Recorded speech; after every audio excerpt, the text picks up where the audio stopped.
사랑하는 생물성도 여러분, 반갑습니다. 오늘도 하나님의 은혜와 기도의 응답이 있는 새벽이 되시기를 주님의 이름으로 축원을 드립니다. 공동기도문으로 함께 기도하시겠습니다. 하나님께서는 두세 사람이 내 이름으로 모인 곳에 나도 그들 중에 있겠다고 약속하셨습니다. 이 약속을 붙잡고 샘물의 기도를 올려드립시다. 영원하신 왕, 곧 썩지 아니하고 보이지 아니하고 홀로 하나이신 하나님께 존귀와 영광이 영원 무궁토록 있기를 빕니다. 아멘. 이 시간 우리의 죄를 자백하오니 주의 보혈로 우리를 새롭게 하소서. 지금도 우리의 기도를 들으시는 주님께 감사를 드립니다. 주님께 우리의 사정을 아뢰고 주님의 뜻을 기다리오니 부르짖는 기도 소리를 듣고 응답하소서. 아멘. 사랑하는 주님, 샘물의 가정을 축복하소서. 분노와 다툼이 없이 거룩한 손을 들어 기도하는 아버지가 되게 하시고 소박함과 정절로서 자기를 단장하고 하나님을 경외함으로 이웃에게 선행을 실천하는 현숙한 어머니가 되게 하소서. 샘물의 자녀들을 축복하소서. 샘물의 자녀들이 부모를 공경하는 자녀가 되어 주께서 약속하신 복을 이 땅에서도 누리게 하소서. 무엇보다 신앙 고백이 분명한 자녀가 되게 하소서. 그래서 언제 어디서나 식사기도 할 줄 아는 견실한 신앙인으로 자라게 하소서. 아멘. 능력의 주님, 샘물교회를 사용하소서. 우리가 드리는 예배를 통해 부흥을 경험하게 하소서. 샘물교회가 이 시대를 밝히는 등불이 되어 많은 사람들을 옳은 대로 돌이키게 하소서. 그리하여 별과 같이 영원토록 빛나는 주의 교회가 되게 하소서. 샘물의 목장들이 물된 동산 같아서 우리의 쉼터가 되고 울타리가 되게 하소서. 하나님 아버지, 샘물교회를 기도의 도구와 말씀의 도구로 사용하소서. 평화의 도구와 능력의 통로로 삼아주소서.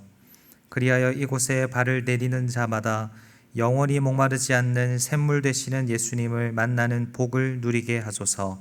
아멘. 자비의 주님, 이 나라를 불쌍히 여기소서. 온 세상 나라를 경영하시는 하나님, 대한민국의 흥망성쇠가 주께 있사오니 위정자들은 여호와 하나님을 두려워함으로 정의와 공의로 나라를 섬기게 하시고 국민들은 주의 법을 따라 거룩하게 살게 하소서. 그리하여 사회 곳곳에 서로를 배려하고 존중하는 문화가 뿌리 내리게 하소서. 주께서 이 나라의 피난처가 되어주셔서 코로나 전염병과 재난으로부터 건져주소서. 한국교회가 날마다 개혁되게 하시고 주를 알지 못하는 민족들과 영혼들에게 복음을 전파하여 선교의 과업을 완수하는 은혜를 누리게 하소서. 아멘. 오늘 하루를 기도와 말씀으로 시작하오니 우리와 함께 해주시고 복 주시옵소서. 예수님의 이름으로 기도합니다. 아멘. 오늘 우리에게 주시는 하나님의 말씀, 고린도 후서 2장 5절에서 11절까지의 말씀입니다. 교독해서 읽도록 하겠습니다. 근심하게 한 자가 있었을지라도 나를 근심하게 한 것이 아니요 어느 정도 너희 모두를 근심하게 한 것이니 어느 정도라 함은 내가 너무 지나치게 말하지 아니하려 함이라.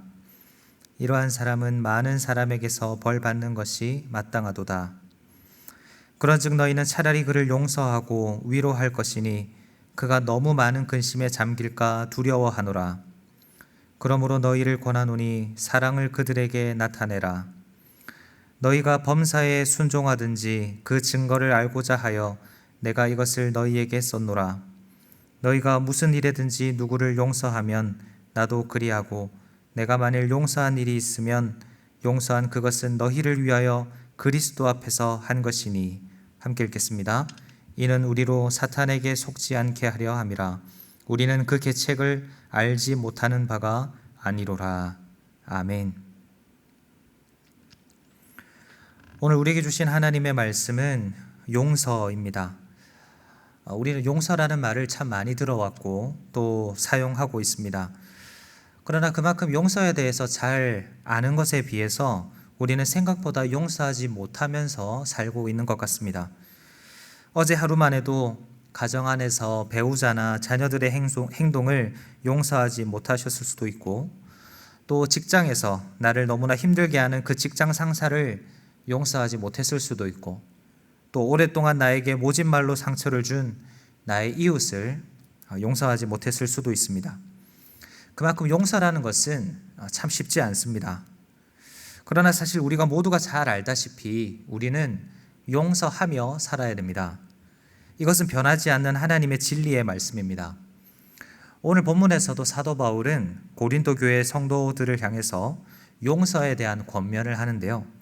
고린도 교회 안에 문제를 일으킨 사람이 있었던 모양입니다.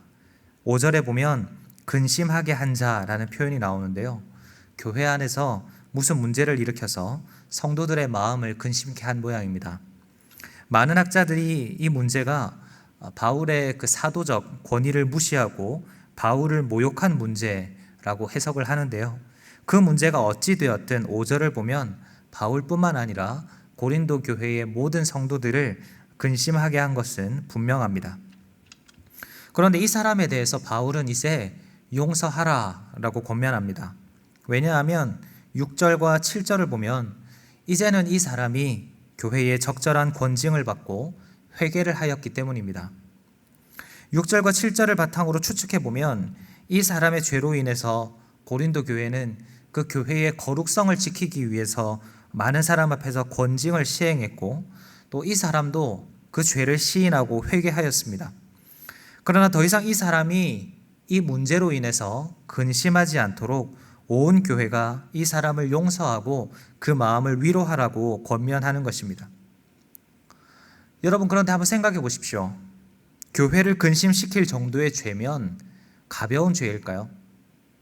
한두 사람의 마음을 아프게 하는 것도 큰 문제가 될 수 있는데, 교회 전체의 고민거리였다면 결코 작은 문제가 아니었을 것입니다. 그러나 바울은 성도로서 이 사람에게 마땅히 해야 할 일은 용서라고 말합니다. 왜 그럴까요? 왜 우리는 자꾸만 용서라는 문턱 앞에 서야 할까요?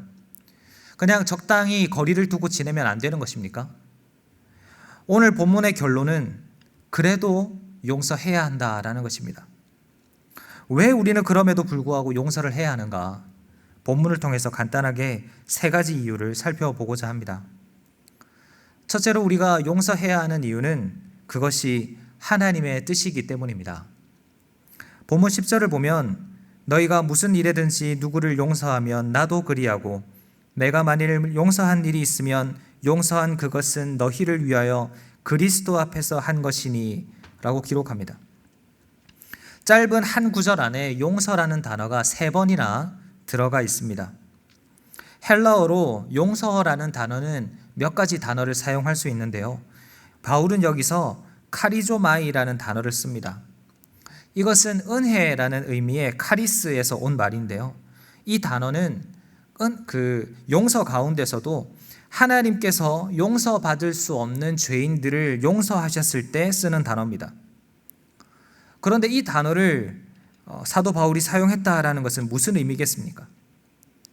하나님의 은혜로 말미암아 하나님의 용서와 죄 사함을 거저 얻은 성도는 마땅히 다른 사람을 용서해야 한다라는 의미로 바울은 이 단어를 쓰고 있습니다.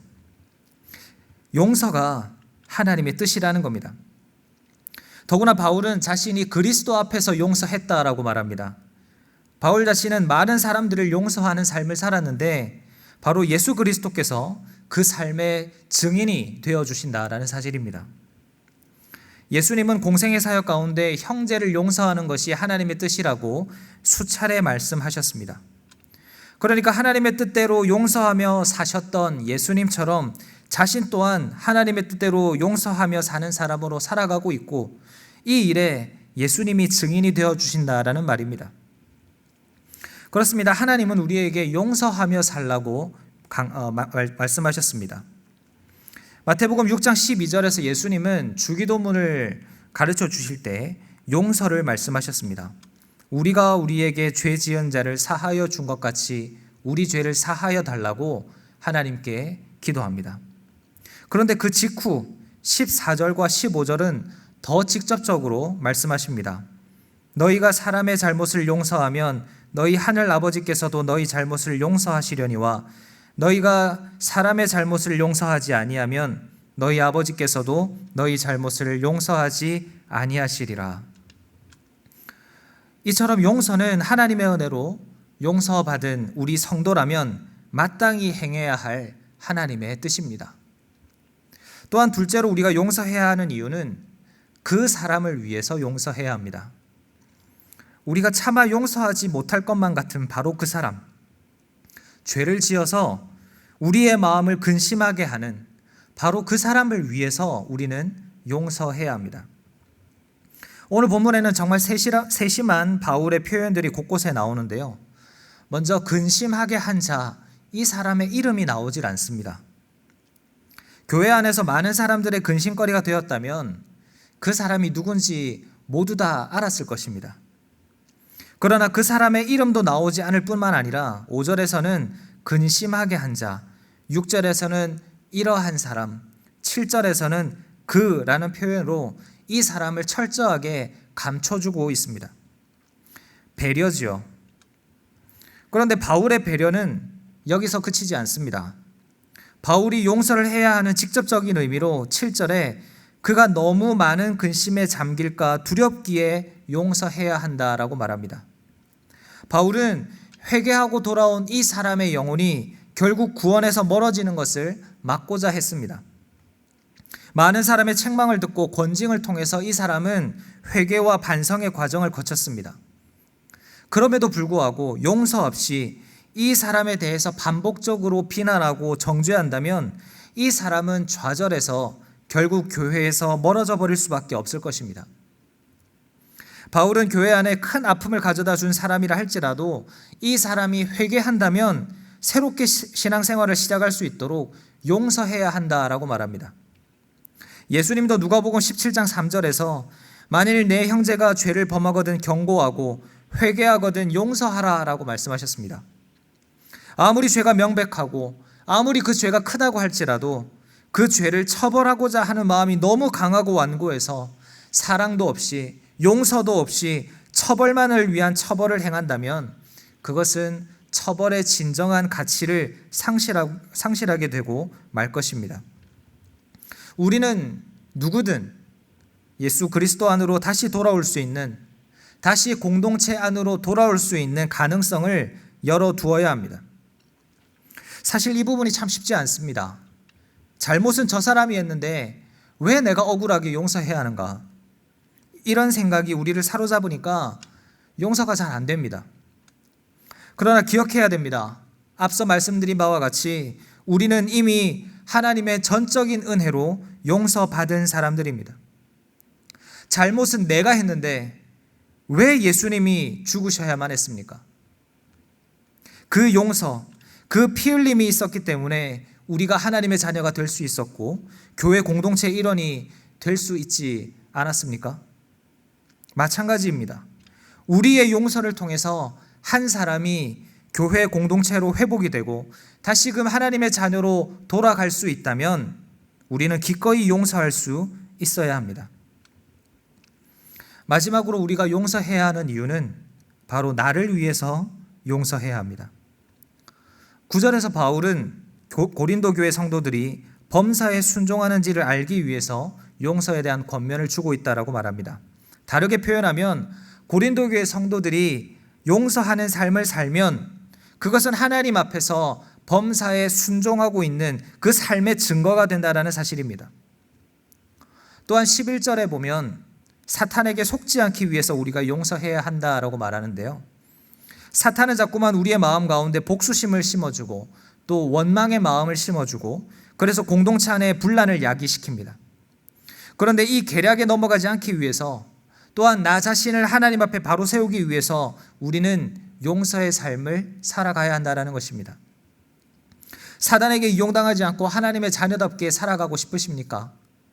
범사에 하나님의 뜻을 순종하는 자가 되고자 하십니까?